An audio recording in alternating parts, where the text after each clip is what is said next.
欢迎收听华瑞投音观点。伺服器级 DDR5 与 LPDDR5 的需求预测被暴增上调 20% 至 22%，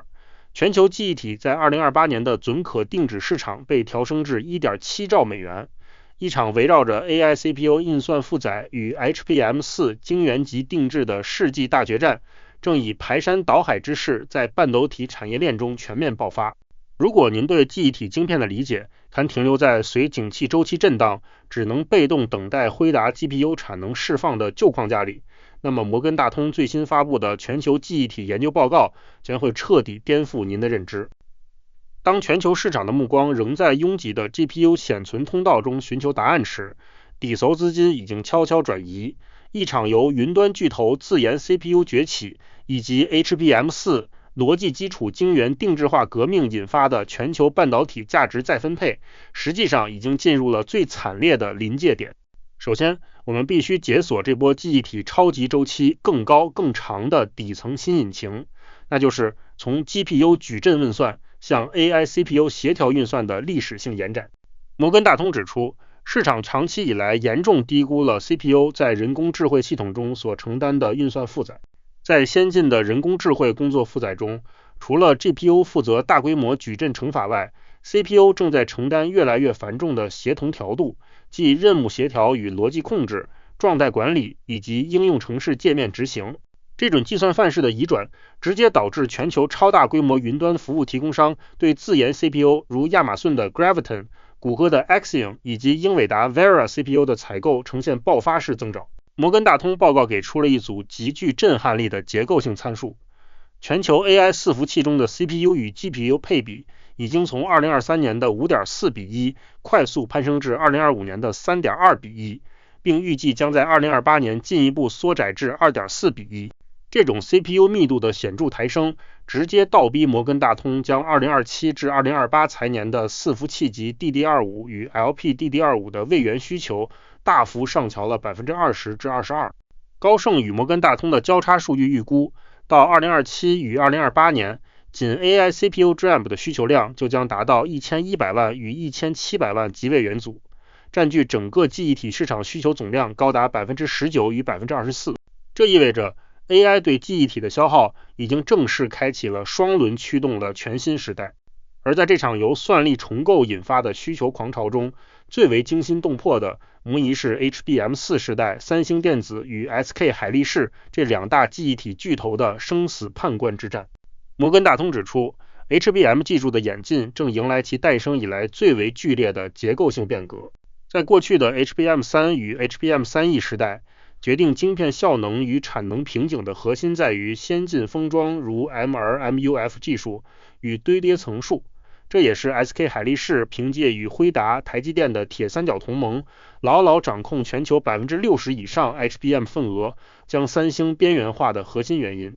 然而，当技术演进至 HBM4 时代，博弈规则将被彻底颠覆。HBM4 最本质的改变在于，其最底层的基础晶圆必须从传统的 DRAM 工艺彻底转向先进的晶圆代工逻辑制成，以承载更为复杂的定制化路由与控制逻辑。这项转变直接将 HBM 晶片从标准的存储组件重塑为需要与晶圆代工厂、母晶圆厂以及客户进行三方深度定制的半定制系统晶片。正是这项底层技术的剧烈偏转，为三星电子提供了其在 HBM 赛道上发起世纪反超的战略窗口。摩根大通在报告中指出，三星目前正在全球全力推广其独一无二的一站式集成服务。这项服务的底层逻辑在于，三星同时拥有了全球顶级的记忆体技术、先进的制程晶圆代工，利用其自身的4奈米制程，以及领先的先进封装能力。三星试图向全球客户证明，在 HBM4 时代，由同一家企业在内部完成基础晶圆代工、DRAM 堆叠与封装，在沟通成本、系统良率以及交期能见度上，都将具备无法比拟的物理优势。然而，守护着霸主王座的 SK 海力士，也已经在 HBM4 时代筑起了防御力极强的非对称同盟。摩根大通分析指出，面对三星的一站式奇袭，SK 海力士的应对策略非常明确，那就是联合全球晶圆代工龙头台积电，将 HBM4 的基础晶圆外包给台积电的超先进逻辑制程，同时利用台积电无可匹及的先进封装生态圈来对抗三星的封闭系统。这项由最强记忆体制造商与最强晶圆代工厂联手搭建的开放型生态，在技术成熟度与客户信任度上依然具备极高的不对称优势。这也使得 HBM4 世代的晶圆定制化大战成为了决定未来5年半导体利益分配格局的终极意义。与此同时，在宏观供需与价格体系层面，摩根大通则给出了极其清晰的供需预警。报告指出，随着 HBM 产能占用更多晶圆以及 AI CPU 需求的双重挤压，全球记忆体市场的供需失衡状况预计将在明后2年进一步恶化。为了解决价格剧烈波动对终端客户预算造成的干扰，记忆体制造商正在与全球超大规模云端巨头加速推动长期合约的签署。摩根大通分析指出，这项制度化合约的普及本质上正在改变记忆体产业的定价范式。长期合约不仅锁定了未来数个季度的产能，更为平均售价的稳定提供了坚实的下档支撑。这直接推动了整个记忆体板块的估值框架正在经历一场从周期性大宗商品向高成长科技蓝筹的结构性过渡。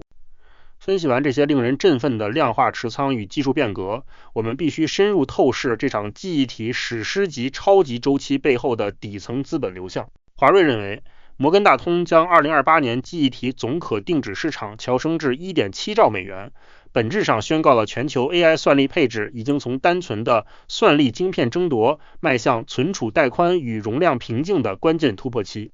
市场长期以来将记忆体晶片视为跟随硬体周期的次级配角，而忽略了在物理 AI 与世界 AI 如人形机器人、可穿戴智能设备全面爆发的新常态下，海量数据的实时吞吐对 DDR5、LPDDR5 以及 HBM 的刚性消耗。CPU 与 GPU 配比向 2.4:1 的快速逼近，正说明了运算架构的均衡性正在被重新修正。这为记忆体企业提供了远超传统历史周期的长效增长轨道。同时，华瑞认为，三星与 SK 海力士在 HBM4 基础晶圆定制化制程上的博弈，是一场关乎全球晶圆代工与记忆体版图重新洗牌的顶级对决。三星的一站式集成服务虽然在理论上具备极高的成本与协同优势，但其4奈米制程代工的良率表现与生态粘性，在短期内依然难以直接撼动海力士加台积电的黄金联盟。然而，这项技术变革确实拉平了起跑线，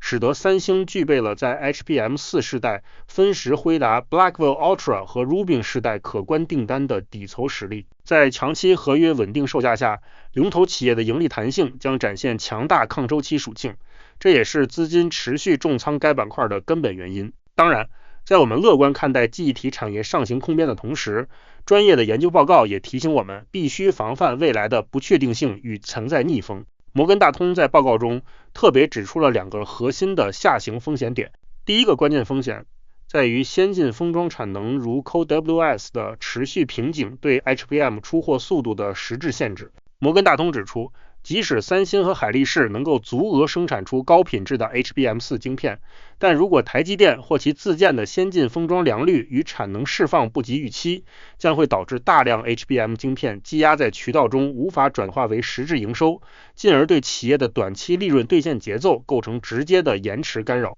第二个风险是全球消费电子需求如个人电脑与智慧型手机出现超预期的退潮与衰退。摩根大通报告中提到，虽然 AI 伺服器与数据中心需求极其强劲，但如果传统消费端设备的出货量在2026年下半年出现2次滑坡，其所引发的库存调整依然会对部分通用型 DDR、LPDDR 晶片的合约价格构成阶段性的下行压力，进而对板块整体的毛利空间产生局部的扰动。华瑞认为，这波超级周期并非简单的景气循环，而是一场由自研 CPU 需求、LTA 稳定机制与 HBM4 定制主导的结构性牛市。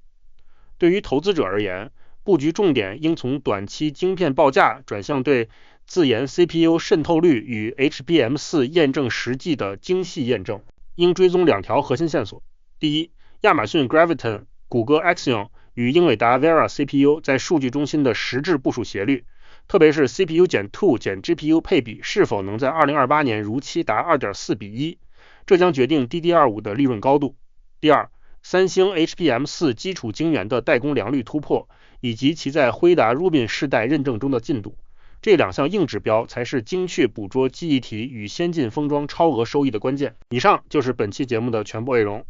感谢各位的观看，希望今天的内容对您有启发。如果您喜欢我们的内容，欢迎追踪华瑞。若您对加入华瑞有兴趣，或是想要与我们进一步联系，欢迎随时与我们联络。